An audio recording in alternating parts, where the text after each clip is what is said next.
तो पाप योनि में जाना था, और सात्विक स्त्री से कभी पापी पुत्र पैदा अपने अपने मुंह से जो सृष्टि में अभी तक लीन हैं, या जिनकी बहुएं लीन है, बिटिया लीन है, वो समझ लें पापी महिला से सात्विक पुत्र नहीं हो सकता, और सात्विक महिला से पापी पुत्र पैदा। आपका बेटा कपूत है तो भले ही मुझे नीचे पकड़ के दो झापड़ मार देना, उसमें दोष आपका है, मां का दोष है सारा। मां का प्रभाव बच्चे पर पूरा होता है, आता है। मां 9 महीने उसे अपने घर में धारण करती है। मां उसकी बाई है, मां उसकी नाई है, मां उसकी धोवन है, मां उसकी मेहतरानी है, मां उसकी गुरु है, मां उसकी ब्रह्मा है। बालक की किससे उत्पत्ति हुई, असर उस पर आएगा ही आएगा। तो चूंकि इनको पाप योनि में जाना था, श्राप ही ऐसा लगा है, तो कश्यप ऋषि जो हैं उनकी पत्नी है दिति, और अदिति किनकी माता है?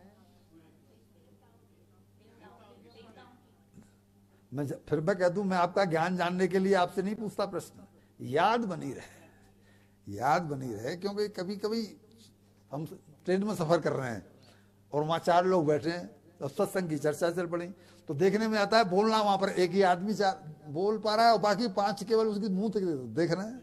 उनको पता ही नहीं है क्या होती है कथा, के क्या होता है, कहाँ कैसे हुआ। जब चित्त में बैठ जाएगी तो सबसे मालूम पड़ेगा कि ये कुछ अंदर तक प्रवेश किया हुआ है। तो संध्या बाती के समय जो त्रिकाल संध्या संत लोग करते हैं, तो त्रिकाल संध्या के समय जो संध्या का समय था उनका शाम वाला, इनकी पत्नी जो दिति है वो अपत्य कामाशक में संध्यायाम यार्दिता उनके पास पहुंच गई। आप सभी में श्योर हैं, समझ गए मेरे सारा, और कहती है कि मुझे आपसे पुत्र चाहिए। जिस समय त्रिकाल संध्या का समय था, कश्यप ऋषि बोले कि देवी, पत्नी का अधिकार है पुत्र प्राप्ति का, पति से वो आग्रह कर सकती है, लेकिन ये समय इस क्रिया के लिए सही नहीं है। इस समय मैं त्रिकाल संध्या में व्यस्त हूं, अभी तुम जाओ। लेकिन ये बोली कि नहीं, मुझे इसी समय पुत्र चाहिए। ऐसा घोर तमावेला घोरणाम घोर दर्शन। नहीं मानी, और नहीं मानी, उनके वस्त्र पकड़ लिए, कामातुर हो गई थी। क्यों? काम भुजंग दसत जब जाही, विषय नीम कटु लागत।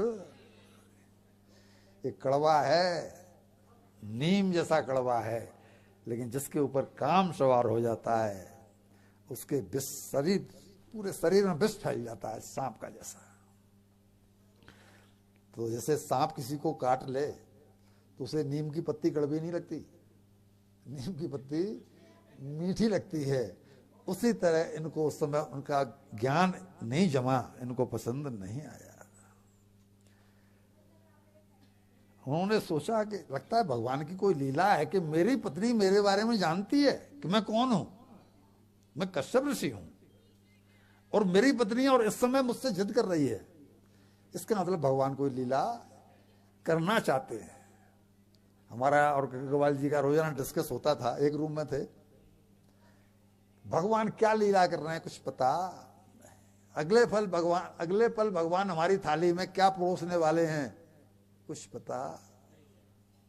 भगवान, इन्होंने भी कहा भगवान कुछ लीला करना चाहते हैं, वरना मेरी पत्नी इतने सालों से और कभी उसने ऐसा आग्रह नहीं किया, आज ही क्यों? क्योंकि वो पाप योनि में आना था। तो इन्होंने आसन छोड़ा, उनको प्रसन्न किया और अपना स्नान ध्यान करके अपना फिर दोबारा बैठ गए। और उसी समय हिरण्यकश्यप और हिरण्याक्ष नाम के दो द्वारपाल थे, वो मां के गर्भ में आए और उनका आगे जाकर के नाम रखा गया।